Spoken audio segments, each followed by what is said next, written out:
So Umkosi noMagatsheni, I am uMagatsheni. Before guys, I dish up Umkosi today. I have a quick question for you guys. Will you attend umshado we-ex yakho? Do you think wena as a person who you would attend, will you attend umshado we-ex yakho or not? Whether it's a baby daddy or mhlambe ningenashada nadivorce or kwaba ingoduso yakho, kwaba ingodiso yakho, or it was just a simple relationship or a talking stage, will you attend loyo mshado noyo? But-ke uSihle Sibisi, I think atsakhe kuzoba yes, just because uSihle Sibisi, guys, she was spotted even talking to unkosikazi wenkosi yethu uMisuzulu, King Misuzulu, the Zulu king, guys. And we know that uSihle Sibisi uke waba nentonyana no King Misuzulu, because I remember there were videos, even voice notes that were making uSihle Sibisi saying King Misuzulu uzomshada as one of the wives, Sarah King Misuzulu.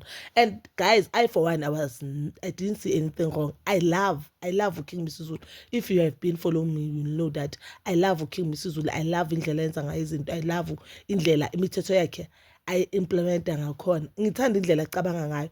Yes, he's a king, and I know abanye abantu they have a problem nendlela arula ngayo, but I think indlela aruya ngayo indlela esidingayo now, especially i-stats se-GBV sikhuphuka kanje.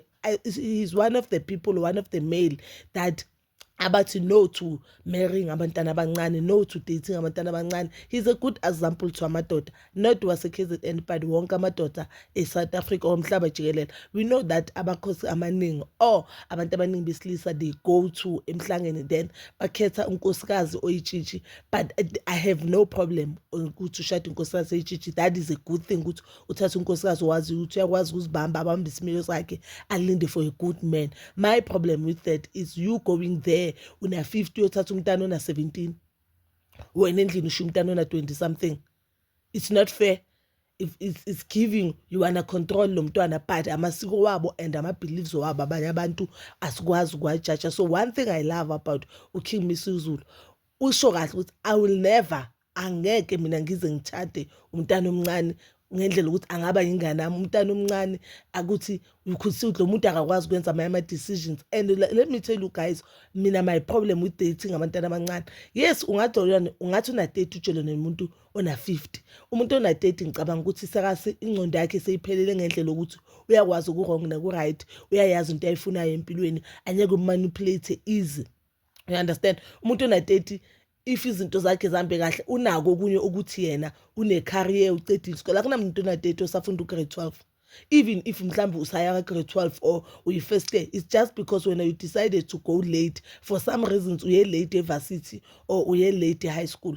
But it's not something when uzovuka uthi no, I'm at the age yami vele ngivumela ukuthi ngibe esikolweni. But umntana ona-18 chances awusesecondary, if akekho secondary uyenza i-first year. Akekho umntana ona-18 oyenza i-third year.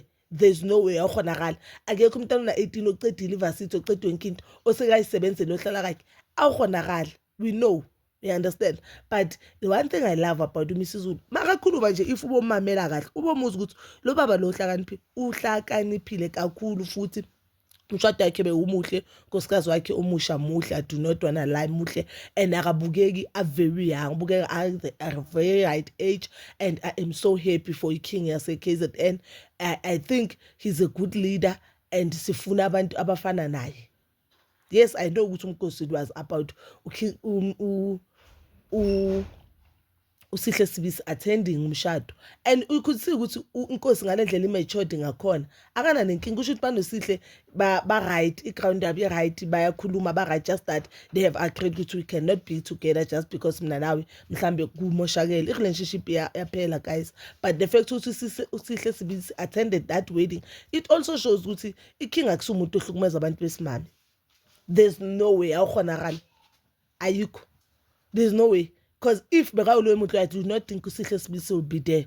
That means the breakup it was mutual, or noma ngabe bengekho mutual, but it was matured and ayina buspice lobo bubed ukuthi uKing azabe sonweni singako ukuthi uSihle, I know ukuthi uSihle umela ama-rights wengane, umela ama-rights wabantu besimame, umela ama-rights of everyone in South Africa.